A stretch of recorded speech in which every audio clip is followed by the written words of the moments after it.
Ну что, друзья, пользуясь неделями выходными, поскольку карантин так и не объявили, решил сделать новый обзор на новую камеру. Вот в такой сумочке замечательной, которая... Сверху сними, пожалуйста. Так, что у нас тут есть? Начинаем, как всегда, с распаковки. Камера. Как я обещал, на бронику. Это броника 6х6 TL. Очень редкая в России камера. Ну, реально, вот я на Авито за последние полгода вообще ни одного объявления не видел. Она мне досталась совершенно случайно. Объектив дополнительный, кстати, очень рекомендую. Ссылка будет в описании. Вот такие вот, как сказать, чехол, наверное, да, или кофр для объективов. Они бывают разных размеров, стоят они недорого. По ссылке смотрите, где их можно приобрести. Так, здесь у меня плотненько.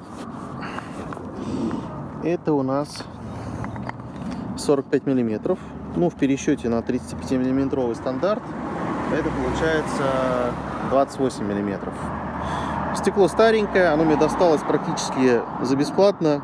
Вон там видно уже облезает напыление. Но задняя крышка, кстати, кустарная, сделанная на 3D принтере. Не самый светосильный, но достаточно резкий. И самое главное, что не винитирует по углам. Так, ну начнем мы, наверное, все-таки с главного. Это с камеры.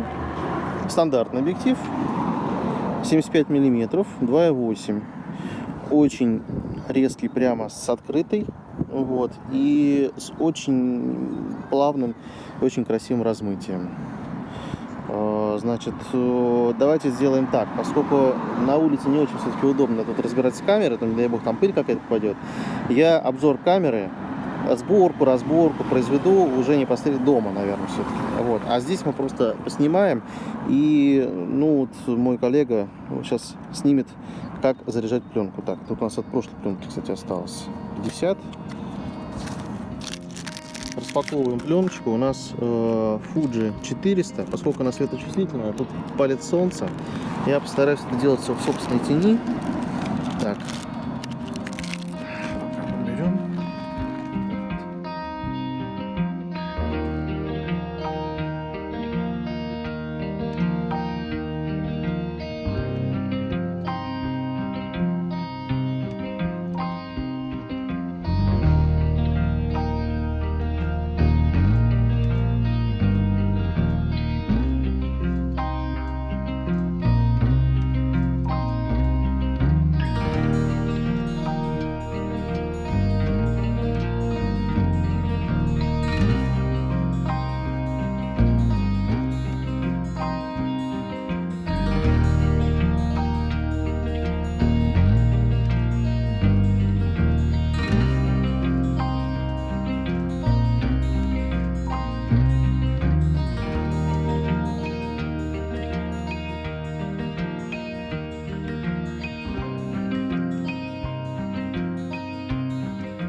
Так, ну а теперь, собственно, обзор камеры. Поехали. Такая замечательная сумочка. Здесь все умещается. Про это чуть позже расскажу. А вот, собственно, и камера. Тяжелая она, конечно, габаритная. Она гораздо больше, чем Киев 88, который побывал у меня на прошлом обзоре. Но держать ее очень удобно. Чем примечательна эта камера? Ну, во-первых, эта камера уникальна тем, что у нее встроенный экспонометр.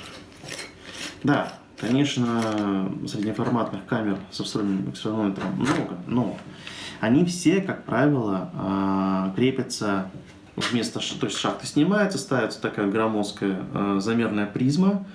Вот. Хорошо, если она сопряжена, да. А бывает так, что как на Киев 88 ты должен выставить сначала здесь, уловить какие-то параметры, потом перенести их механически ручками сюда, да, диафрагму и выдержку, и после этого щелкнуть. Здесь все это происходит автоматически. Вот у нас заветная буковка А, собственно, что отличает эту камеру от камеры EC без приставки TL, да, броника EC. Открывается вот так вот просто шахта. И сейчас я поставлю автомат. И мы видим, что у нас, не знаю, тут видно, камера уже показывает нам выдержку. Да? То есть здесь приоритет диафрагмы.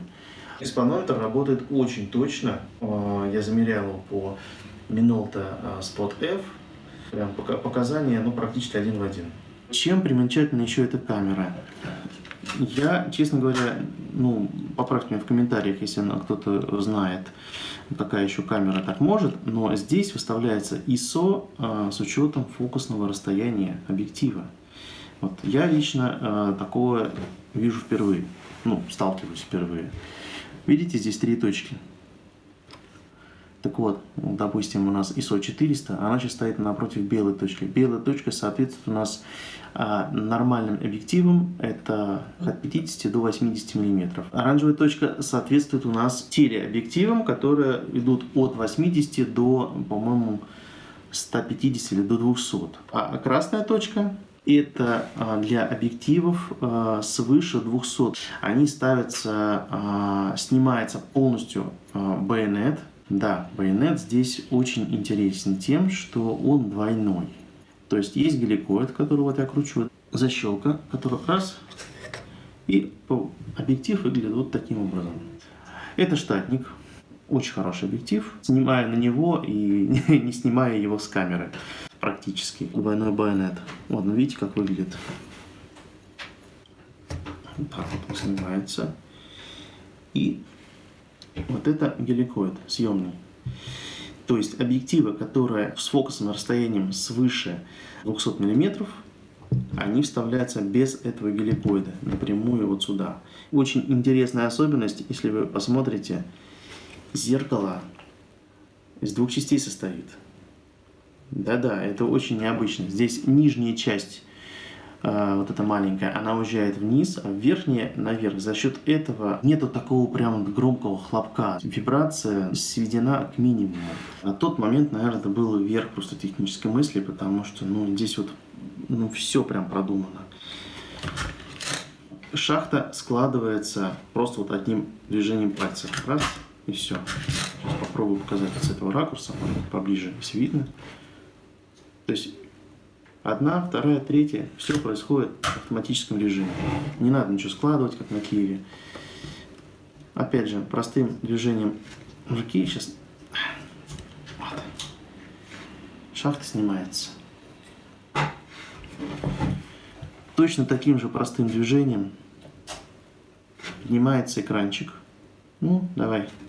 Вот он так поднимается и вытаскивается. Аккуратненько. Они продаются с разными сетками, с клинями и так далее. Мне достался самый простой, с микрорастром и с кадрирующей рамкой. Давайте перейдем к заднику. Чтобы снять задник, надо снять шибер. Без шибера он не снимется. Это тоже понятно, чтобы не засветить пленку. Нажимаете шибер до упора, и задник отстегивается. Вот так он выглядит. Как видите, затвор здесь матерчатый. Состояние, близко к идеальному. То есть у меня прям вот камера досталась в очень хорошем состоянии. Вот так вот, чтобы было видно. Видите? Не знаю, видно здесь? Часть зеркала ушла вниз, часть наверх, вторая половинка.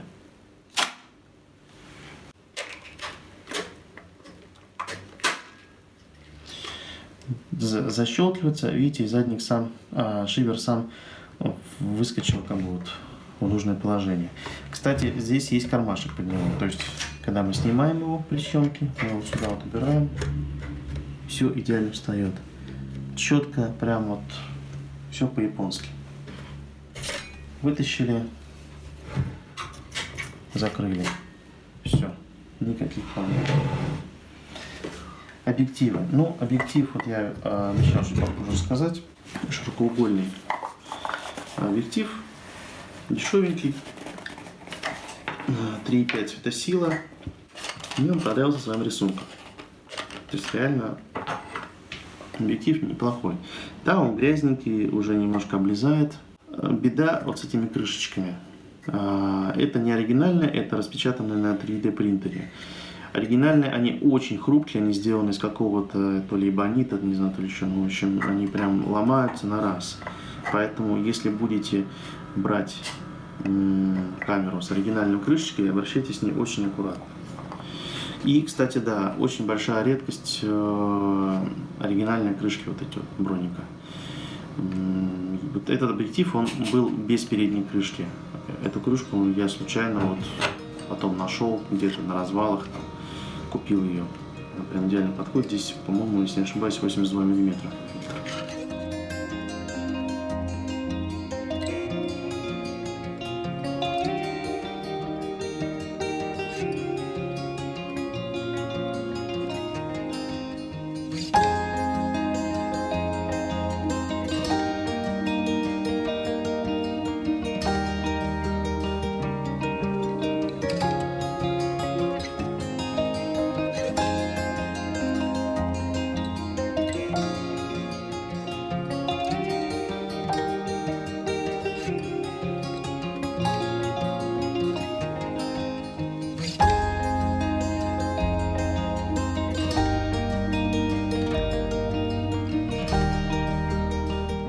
Давайте в заключение расскажу вам о минусах этой камеры. Минус у нее, пожалуй, наверное, только один.